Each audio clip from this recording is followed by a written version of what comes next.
Guys welcome back to my YouTube channel. ఈ రోజు అయితే మనమైతే ప్రాన్స్ ఫ్రై ఎలా చేయాలో చూసేద్దాం. నేనైతే 1/2 kg ప్రాన్స్ తీసుకున్నాను. ఎప్పుడైనా మనం ప్రాన్స్ తీసుకున్నప్పుడు అందులో ఉన్న బ్లాక్ కలర్ నర్వ్ అయితే తీసేయాలి. నేనైతే మంచిగా అన్ని ప్రాన్స్కి నర్వ్ తీసేసి దాన్ని అయితే మంచిగా క్లీన్ చేసుకున్నాను.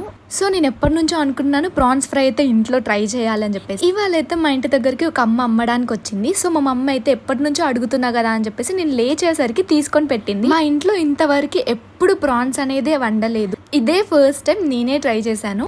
కానీ టేస్ట్ మాత్రం అదిరిపోయింది, చాలా బాగా వచ్చింది. వీడియో ఎండ్ వరకు చూసి మీరు కూడా ఇంట్లో ట్రై చేసి ఎలా ఉందో కామెంట్ సెక్షన్ లో కామెంట్ చేయండి. ఇలా నేను వీడియోలో చూపిస్తున్నట్టు ఫ్రెష్ గా అయితే క్లీన్ చేసేసుకున్నాను. ఇప్పుడైతే నేను ప్రాన్స్ ని మ్యారినేట్ చేస్తున్నాను. పసుపు, ఉప్పు, కారం, ధనియాల పొడి, గరం మసాలా అండ్ ఆయిల్, అల్లం పేస్ట్ వేసుకొని అయితే నేను మ్యారినేట్ చేసుకొని ఫ్రిడ్జ్ లో పెట్టాను కాసేపు. అండ్ నిమ్మకాయ పిండడం అయితే మర్చిపోవద్దు, అదే టేస్ట్ బాగుంటది. సో ఇప్పుడైతే నేనైతే ఆనియన్స్ కట్ చేస్తున్నాను. ఆనియన్స్, పచ్చిమిర్చి అండ్ కొత్తిమీర, కళ్యమాకు కట్ చేసుకొని అయితే కట్టింగ్ ప్రాసెస్ అనేది నాతో అవ్వదు. ఎప్పుడైనా నేను వంట చేస్తాను, కట్టింగ్ అనేది చేయను. ఇవాళ నేనే కట్ చేస్తా అని చెప్పేసి నేను నా వేలు కట్ చేసుకున్నాను. ఇంకా నాకైతే మా మమ్మీ పసుపు రాసేసి ఇంకా మా మమ్మీ కట్ చేసేసింది ఆల్ని. ఇక ఇప్పుడైతే మనం ప్రాన్స్ ఫ్రై అనేది స్టార్ట్ చేసేద్దాం.